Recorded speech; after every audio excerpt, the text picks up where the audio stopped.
किसी ने क्या कमाल की बात कही है और लिखी भी है कि थोड़ा डूबूंगा फिर तैर आऊँगा, कि थोड़ा डूबूंगा फिर तैर आऊँगा, ऐ ज़िंदगी तू देख मैं फिर जिता आऊँगा। हेलो दोस्तों, नमस्कार, हर हर महादेव। कैसे हो आप लोग? आशा करते हैं आप लोग बहुत बहुत बहुत अच्छे होंगे और अपनी अपनी लाइफ में आगे बढ़ रहे होंगे एक नई उम्मीद और एक नई चाह और एक नई पॉजिटिविटी के साथ। तो मिलते हैं अपने ब्लॉग में और एक नए अनोखे सफ़र के साथ।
जीवन में खुश रहने का ना एक ही मंत्र है, उम्मीद केवल खुद से करें, किसी और से नहीं।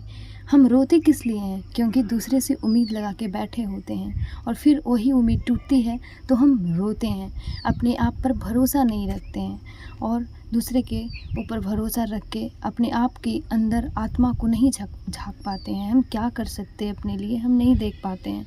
अपने आप पर ना हमें भरोसा रखना है, मेहनत करना है। हमें अपनी मेहनत और लगन से ऐसा वक्त लाना है कि जो लोग हमें ताने मारने में अपना वक्त लाते थे या लगाते थे, वो लोग हमसे मिलने के लिए हमारा वक्त लें। जब किस्मत और हालात खिलाफ हो तो बहुत कुछ सुनना और सहना पड़ता है। कई बार ना हम अपने आप को बहुत कमज़ोर समझ लेते हैं, खुद के अंदर झांक कर नहीं देख पाते, अपने अंदर की ताकत को, अपनी अच्छाई पर भरोसा नहीं होता। हमें लगता है कुछ नहीं कर सकते। हम ये भूल जाते हैं कि भगवान ने हमें धरती पे किसी उद्देश्य से ही भेजा होगा और वो आपको सिर्फ पता होता है और आप उस उद्देश्य को, लक्ष्य को अनदेखा करते हैं, अपने समय को यूं ही नष्ट करते रहते हैं और बस सांसें चलते रहने से ज़िंदगी नहीं होती। आँखों में कुछ ख्वाब और दिल में उम्मीदें होना भी ज़रूरी है। बिना कोई उम्मीद के ना हम कुछ फैसला कर सकते हैं और ना ही अपनी मंजिल पा सकते हैं। विश्वास ऐसी शक्ति है जिससे उजड़ी दुनिया में फिर से प्रकाश लाया जा सकता है। इसलिए खुद पर भरोसा रखें। और किसी ने क्या कमाल की बात कही है और लिखी भी है कि मेहनत इतनी लगन से करो, इतनी शांति से करो कि सफलता शोर मचा दे। तो बात कड़वी है पर सत्य है। आपकी मेहनत कोई नहीं देखेगा पर आपको कोसने सभी आ जाएंगे। अगर कुछ अच्छा ना हो पाए तो आपकी गलतियां निकाल दी जाएगी और कुछ बढ़िया हो जाए तो किस्मत की तारीफ़ कर दी जाएगी। यह दुनिया है जनाब, इसकी एक सिंपल वसूल है, जिसकी चलती है उसी के साथ चलती है। तो यही कुछ कही सुनी बातों के साथ आज की दिन की शुरुआत करते हैं। कैसे हैं आप लोग? बहुत बहुत स्वागत है आपके अपने YouTube चैनल में। हम हैं अनीसा और फिर आ गए आपके बीच एक नए अनोखे सफ़र के साथ। तो आपसे बातों ही बातों में बहुत सारे काम हो चुके हैं हमारे, सुबह की झाड़ू लग चुकी है हमारी। और ऐसे भी सुबह सुबह जितना एक्टिव हम होते हैं ना, उतना और अगर वक्त लग जाता है, लेट हो जाता है कामों में, तो फिर जितना भी एक्टिवनेस होता है हमारा ख़त्म हो जाता है। इसीलिए सुबह सुबह जितना हम जल्दी से काम निपटा लेते हैं, फिर नहा लेते हैं, तो वो हमारे लिए अच्छा होता है। सुबह का काम जो होता है ना, इतना एनर्जेटिक होता है क्योंकि हम लोग पूरी रात आराम से सोते हैं, तो पूरी थकावट जो होती है हमारी दूर हो जाती है और सारा काम एनर्जी के साथ होता है। और सुबह सुबह हमें अच्छा भी लगता है काम करना, इसीलिए हमें सुबह सवेरे जल्दी उठना चाहिए और सभी काम को सवेरे सवेरे कर लेना चाहिए। ये देखिए, आपसे बातों ही बातों में हम कहाँ आ गए हैं। तो हम जा रहे हैं अपने पुराने वाले घर में, वहाँ हमारे दादा और दादी होंगे। सुबह सुबह यहाँ पे हम सारा काम ख़त्म कर लेते हैं, फिर जाते हैं वो घर, फिर मिलते हैं अपने दादी और दादाजी से भी मिल लेते हैं। तो चलिए आप लोग भी आइए हमारे साथ और देखिए बारिश के कारण अभी रास्ते की हालत क्या हो चुकी है। हाय करो सबको। हमारी दादी को हेलो जरूर बोलिएगा। और यहाँ पे हमारे दादी और दादाजी का प्यारे प्यारे दादी और दादाजी का बातें चल रही है, गप्पे सप्पे हो रही है और ये बारिश की आनंद ले रहे हैं। हल्की हल्की बारिश भी हो रही है, बारिश की बहार है, चाय का इंतज़ार है भाई। तो चाय तो अंजलि बना रही हैं अभी। और हम आए आप लोग को भी खास करके मिलवाने आए हैं, अपने पुराने वाले घर में आए हैं। आप लोग को भी सोचे कि चलिए दिखाते हैं अपने दादी और दादा का। देखिए कितने गप्पे मारते हैं दोनों, बहुत ही दोनों में प्यार है भाई, कहना नहीं है। और वो क्या है ना कि एज होता है ना तो प्यार और ज़्यादा ही बढ़ने लगते हैं। चलिए आपसे बातों ही बातों में चाय भी बन गई है और अंजनी यहाँ पे चाय बना रही है, दादा दादी के लिए बना ली है, तुम अपने लिए नहीं ली। और ये दादाजी को तो चाय दे दी हमने। और दादाजी बाहर बैठ गए थे आकर, तो इन्हें तो ये देखिए अब बारिश कम हो रही है धीरे धीरे।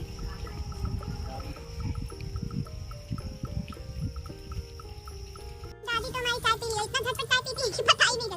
और हमारे दादाजी खड़ा होकर भी पी रहे हैं, सिप सिप करके पीते हैं। और अंजनी भी सिप सिप चाय मार रही है, अभी तो दिया ही नहीं कोई, चलिए पीते नहीं है चाय, तो मजाक कर रहे थे। और बारिश यहाँ पे फिर से तेज़ हो रही है, बारिश की छमछमाहट की शोर सुन सकते हैं, कितना प्यारा लगता है।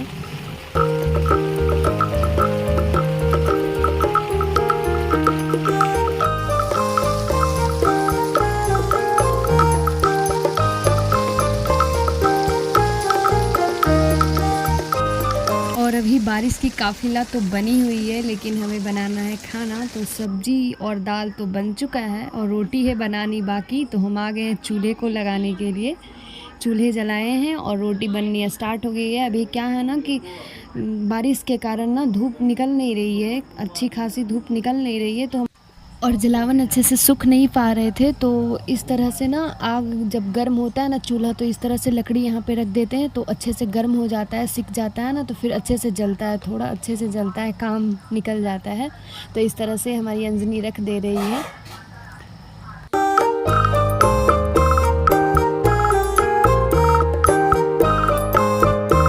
हमारा ये जो छप्पर वाला किचन है वो साफ़ हो चुका है, साफ़ सफाई हो चुकी है।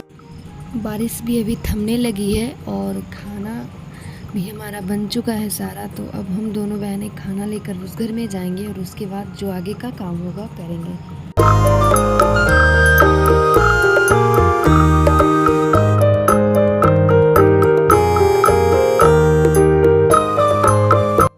तो फाइनली भगवान जी ने हमारी सुन ली और धूप हल्की हल्की निकल गई है। तो मम्मी ने कहा गेहूं धुल लेने को और मम्मी लग गई हैं गेहूं धुलने के लिए और साथ में हम हेल्प कर रहे हैं मम्मी का। तो हम गेहूं ना अभी हमारे छत पे ना जगह नहीं है, थोड़ा सा भी जगह नहीं है, क्योंकि काम लगा हुआ था ना और बारिश के कारण काम भी हमारा रुक गया है। तो इसीलिए ना हम जा रहे हैं ना बगल वाले घर पे, एक दादी का घर है सामने में, तो उन्हीं के घर में जा गेहूं डालने को, उन्हीं के छत पे। हमें कोई काम को ना छोटा या बड़ा नहीं समझना चाहिए, क्योंकि काम छोटा या बड़ा नहीं होता, ये छोटी हमारी सोच होती है। हमें जिस भी काम में रुचि होती है ना, उसी के ऊपर हमें ध्यान देना है और वही हमारे लिए सबसे बड़ा होता है और वही सफल भी हमें बनाता है। और सफलता हमेशा महानता का नाम नहीं होता, यह आपके अंदर छुपी धैर्य से मिलवाती है। लगातार कड़ी मेहनत सफलता की ओर ले जाती है और तब महानता आती है। ज़रूरी नहीं कि आप हर बार सफल हो जाएं, लेकिन हाँ, अगर मेहनत लगातार होती है तो इससे हम कुछ ना कुछ ज़रूर सीख लेते हैं। कुछ बड़ा नहीं तो हमें कुछ छोटा ही प्राप्त हो जाता है। और बहुत ही बड़े ही कमाल की बात है कि ऐसा कभी मत सोचिए कि आत्मा के लिए कुछ भी असंभव है। ऐसा सोचना सबसे बड़ा पाप है, विधर्म है। अगर कोई पाप है तो यही है कि ये कहना कि हम निर्बल हैं या अन्य निर्बल हैं। और ये देखिए, आपसे बातें ही करते करते हमारा गेहूँ सूखा तो नहीं था, लेकिन थोड़ा सा ना नमी जो थी ख़त्म हो चुकी थी और बारिश आने लगी थी, तो इसीलिए हमें उठाना पड़ा गेहूँ। और उसके बाद सीधा मिलना हो रहा है आपसे। शाम के 7 बज रहा है अभी। और यहाँ पे हमारे दादाजी की फरमाइश थी आज ये आलू की लिट्टी बनाना। तो यहाँ पे मम्मी ना आलू को बॉईल करके मैश करके यहाँ पे फ्राई कर रही हैं। तो यहाँ पे तो अदरक और मिर्च डाली हैं और हल्दी और जो भी मसाले थे। तो मम्मी को ना आलू का लीटी नहीं पसंद है, तो हम लोग ना मम्मी के लिए कुछ अलग बना रहे हैं। मम्मी की ही रेसिपी है, हम लोग को बनाकर खिलाती थी, लेकिन आज हम लोगों ने सोचा अपने हाथों से बनाकर मम्मी को खिलाते हैं। तो थोड़ा सा ना हम लोग आलू बचा लिए हैं और इसमें सूखा जो दाल होता है उसे फुलाना नहीं है, बस सूखा ही ऐसे दरदरा पीस लेना है और चोखे के साथ ना मिक्स कर देना है, पानी भी नहीं डालना है। और जो भी मसाले आपके होते हैं बेसिक सारे ऐड कर देना है, जैसे हल्दी हो गया, नमक हो गया, गोलकी पाउडर हो, मेथी और देगी मिर्च का भी प्रयोग किया है। और मसलते हुए हाथों से इसे मिला देना है अच्छी तरह से। एक अच्छी सी बॉन्ड बन जाती है मिलाते मिलाते। और इसमें पानी नहीं मिलाना होता है, क्योंकि वो जो हमारा आलू का चोखा है उसमें तो नमी होती ही है, तो वही इसमें बॉन्ड ला देती है। तो पानी नहीं इसमें डालना है। और फिर इसके छोटी छोटी पकौड़ी बनने वाली है। बड़ा ही टेस्टी लगता है खाने में, एकदम कुरकुरा लगता है, बहुत ही मज़ेदार होता है ये खाने में सरसों की चटनी के साथ। तो यहाँ पे हमने तेल गर्म होने को डाल दिया है और फिर इसमें हम तल देंगे पकौड़े को। तो ये हमारी छोटी सी कढ़ाई है और प्यारा सा, बहुत ही प्यारा लगता है। तो इसमें हमें कुछ भी होता है ना तलना वगैरह, तो इसी को हम यूज करते हैं। इसमें आपके पास कम भी तेल हो ना, कम भी तेल डालोगे तो पूरा डिप हो जाता है। बड़ी कढ़ाई में आपको तेल भी इतना डालना पड़ेगा, लेकिन इसमें आप कम तेल भी डाल करके इसको यूज कर सकते हैं। बहुत ही अच्छा है ये हमारे लिए। आप इसमें अगर गरम खाना होता है तो हम लोग इसी, देखिए हमारे पकौड़े तलकर रेडी हैं एकदम। और इसमें सरसों की चटनी हम ऊपर से छिड़क दे रहे हैं, या पापा को हम दे रहे हैं। हम लोग तो खा चुके थे तो उस टाइम शूट नहीं कर पाए थे। तो यहाँ पे देखिए कितना टेस्टी लग रहा है, इतना चटपटा लग रहा है। तो ये आप नाश्ते के लिए यूज कर सकते हैं। और ये हम बादाम भुने थे ना, तो इसमें किशमिश डाल दिए हैं और ये भी खाने में एक मज़ेदार नाश्ता है। तो अब हम डिनर की तैयारी कर रहे हैं। वो तो हमारा स्नैक्स था, शाम का नाश्ता था। तो यहाँ पे हम आज बना रहे हैं आलू की लिट्टी, जैसा कि दादाजी की फरमाइश है। तो यहाँ पे हमने आटा में अजवाइन डाला है, नमक डाला है और थोड़ी सी रिफ़ाइन ऑयल भी डाली है। और उसको अच्छे से हाथ से मसलते हुए मिला देना है। थोड़ा सा गुनगुना पानी को लेना है और उससे थोड़ा थोड़ा पानी डाल करके ना थोड़ा सख्त आटा तैयार करना है। सख्त भी ज़्यादा नहीं और मुलायम भी नहीं, थोड़ा मिड में लगाना है। और इसके बाद छोटी छोटी लोई बनानी है और उसमें आलू, जो भी हमारे आलू के चोखे तैयार हैं उसमें भर देनी है फिलिंग्स। और उसके बाद हमें इसे तल देना है। अपने हाथों से ही करना है, बेलन का यूज़ नहीं करना है। तो अपने हाथों से इस तरह से दबा रहे हैं और दबा कर करके और तल देंगे। और ये देखिए हमारा यहाँ पे मिर्च पकाया जा रहा है बादाम की चटनी के लिए, लाइट नहीं थी तो चटनी हमारा सिलबट्टे पे पिसना हो रहा है। और ऐसे भी बहुत ही स्वादिष्ट लगती है सिलबट्टे वाली कोई भी चटनी या मसाले।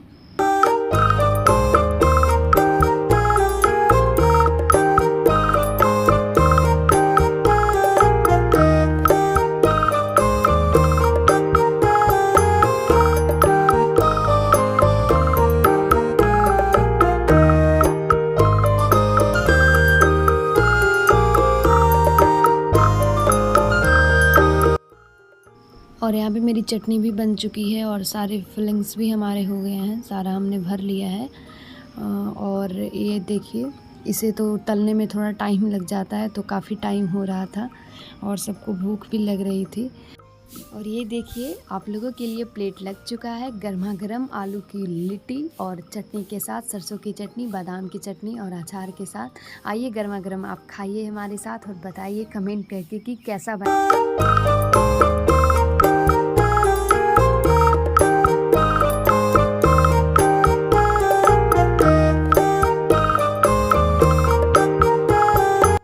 और यहीं पर हम आपसे विदा लेते हैं और फिर मिलते हैं एक नए अनोखे सफ़र में। तब तक के लिए ईश्वर से प्रार्थना है कि आप हमेशा खुश रहें, स्वस्थ रहें और अपनी अपनी ज़िंदगी में आगे बढ़ते रहें, यूँ एक नई उम्मीद और चाह के साथ। और लास्ट तक हमारी वीडियो में बने के लिए बहुत बहुत धन्यवाद, दिल से शुक्रिया। वीडियो अच्छी लगती हो तो हमारे चैनल को सब्सक्राइब करना ना भूलिएगा। हर हर महादेव।